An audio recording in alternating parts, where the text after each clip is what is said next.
Ami, may dalawang bagay akong iniwan sa bahay mo na sana binawi ko na lang. Yung jacket ng tatay mo na ipinahiram mo sa lalaking laging giniginaw. At yung pangako kung babalik ako. Patawad, isa lang doon ang natupad. Hindi ako pumunta sa bundok niyo para maghanap ng kahit ano, Ami. Pumunta ako para tumigil maghanap. 3 years akong single noon at okay na ako roon. Yung last relationship ko, walang pambababae, walang pananakit, pero walang katahimikan din. Tuwing may problema at sinusubukan kong pag-usapan, katahimikan lang ang sumasagot. Walang gustong makinig, walang gustong umeffort. Ako na lang lagi yung nagpapalubag, nagpapatawad, nagsasara ng usapan para may peace lang. Tinrato ko yung relationship na yun na buong mundo ko. Kaya nang matapos parang gumuho rin yung mundo. So 3 taon akong nag-ayos ng sarili. Trabaho, gym, weekend na walang plano. Sinabi ko sa sarili ko na masaya ako at minsan totoo naman. Pero may klase ng pagod na hindi natatanggal ng tulog.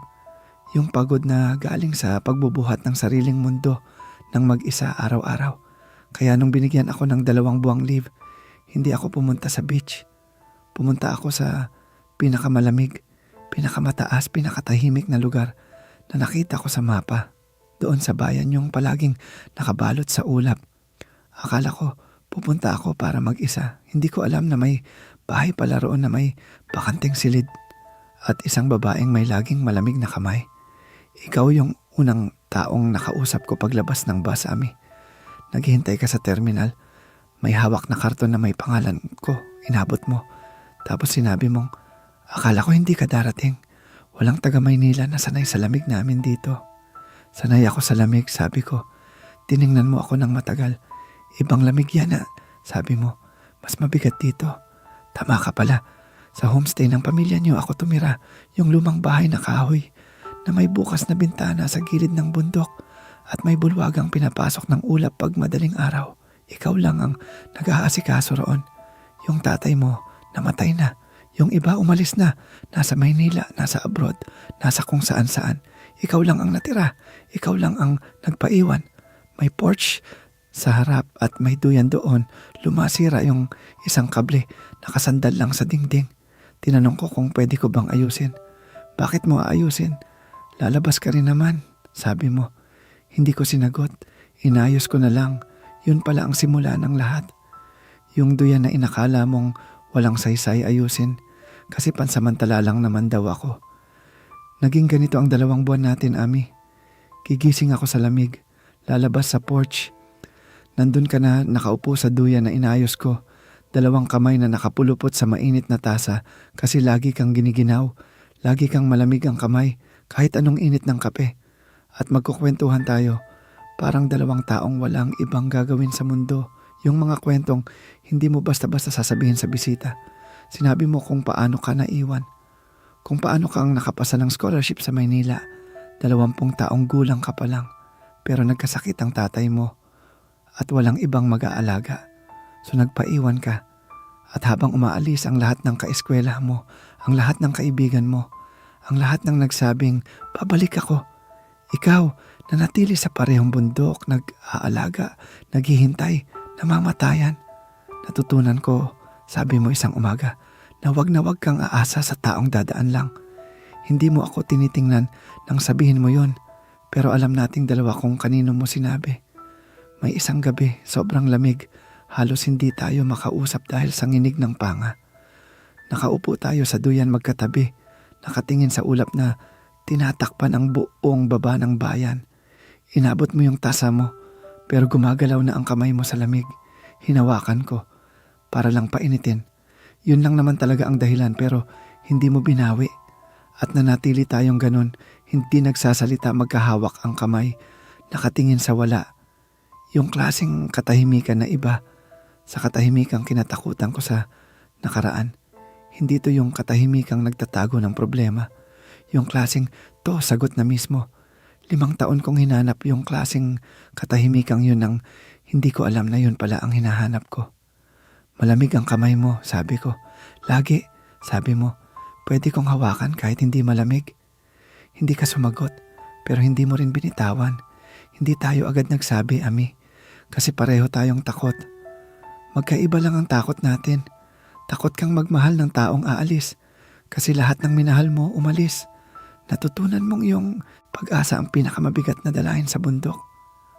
Ako naman, takot akong magmahal ulit kasi alam ko kung ano ako. Yung lalaking nagbibigay ng lahat kahit sa taong hindi marunong tumanggap. Yung lalaking sobra. At natakot akong baka maging sobra ulit ako sa'yo. Kahit alam kong sa unang pagkakataon may taong tumatanggap. Pero meron pang isang takot na hindi ko sinabi. Yung mga tao sa bayan nyo, sinasabi nila tuwing umuulan ng malakas, may bahagi ng bundok sa itaas na umuuga.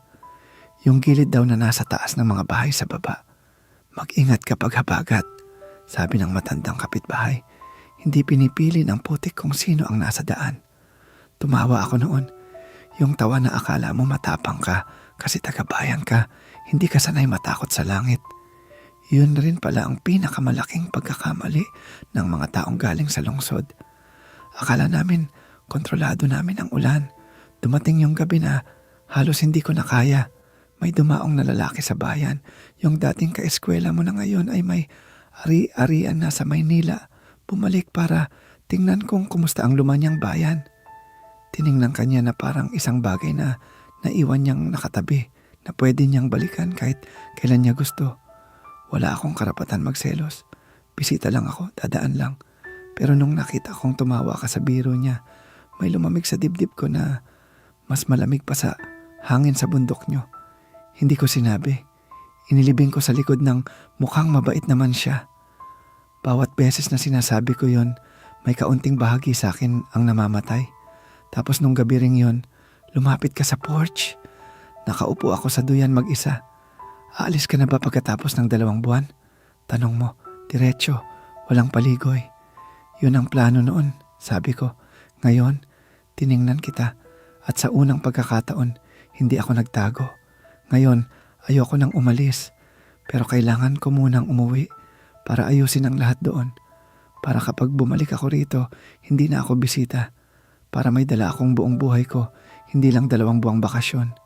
Hindi ka umiyak, pero gumalaw ang kamay mo papunta sa kamay ko at sa wakas, hindi dahil malamig, hinawakan mo ako. Lahat ng nagsabing babalik, bulong mo, hindi bumalik. Alam ko, sabi ko, kaya hindi ako magsasabi.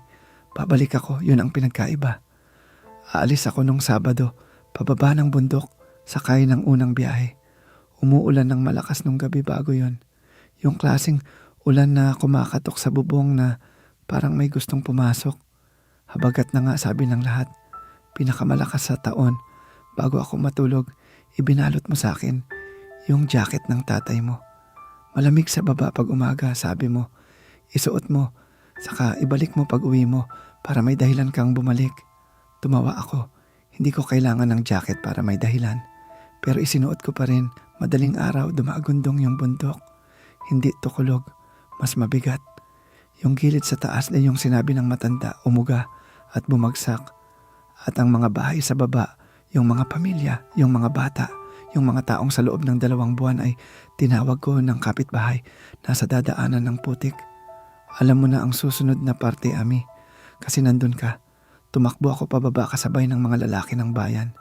Hindi dahil bayani ako, kundi dahil yun lang ang alam kong gawin nung buong buhay ko. Magbigay, kahit hindi hinihingi, kahit walang nag-uutos. Yung ugali na minsan kong inakalang sumpa noong nakaraan kong relasyon. Yung pagbibigay na walang itinatabi para sa sarili. Nakuha namin sila. Lahat ng bahay sa baba, ligtas, bawat pamilya, bawat bata. Pero may pangalawang pagbagsak na walang nakakita. At ako naman pala, ako ang nasa dadaanan. Ibinalik nila sa akin yung jacket. Putik na, punit na, pero ibinalik nila kasi alam ng buong bayan na akin yon, na sa amin yon, kahit hindi naman natin pinangalanan kung ano kami. Inilabas ko yung duyan sa porch. Yung duyan na sinabi kong walang saysay ayusin kasi aalis ka rin naman. Inayos mo pa rin. Pinatibay mo yung kableng sira. Ngayon ako na lang ang nakaupo dito. Tuwing umaga, 2 kamay na nakapulupot sa mainit na tasa, Kasi lagi pa rin akong giniginaw. Lagi pa ring malamig ang kamay ko. At wala nang humahawak. Sinabi ko sa'yo na wag akong mahalin kasi aalis ka. Tama naman pala ako pero mali rin pala ako sa isang bagay. Hindi pala lahat ng umaalis dahil dadaan lang. May mga umaalis dahil tumakbo sila para iligtas ang iba. May mga umaalis ng puno ng pag-ibig, sobra-sobra, gaya ng lagi mong takot na maging. Ang akala ko ang pinakamabigat na dalahin sa bundok ay ang pag-asa. Mali pala. Ang pinakamabigat, ang taong nagturo sa iyong mag-asa ulit, tapos umalis bago niya napatunayang totoo siya. Pinatuyo ko yung jacket, tinupi. Tuwing malakas ang amihan, yung malamig na hanging dumarating pagkatapos ng tag-ulan, yung hanging kasing pangalan ko, inilalabas ko at idinadrapi ko sa duyan. Para may laman, para parang may nakaupo, para parang dumating ka pabalik kahit pansamantala. Sabi mo, babalik ka. Hindi mo ako pinangakuan ng forever. Pinangakuan mo ako ng pagbalik. At sa lahat ng nag-iwan sa akin sa bundok na to, ikaw lang ang gumawa ng paraan para tuparin yon. Bumalik ka? Sa jacket? Sa duyan? Sa umagang patuloy na nilalamon ng ulap? Bumalik ka, hindi para manatili, kundi para wag akong kalimutang minahal ako, kahit minsan, ng taong nagbigay ng lahat. May lugar ka bang minahal ka pabalik kahit pansamantala ka lang?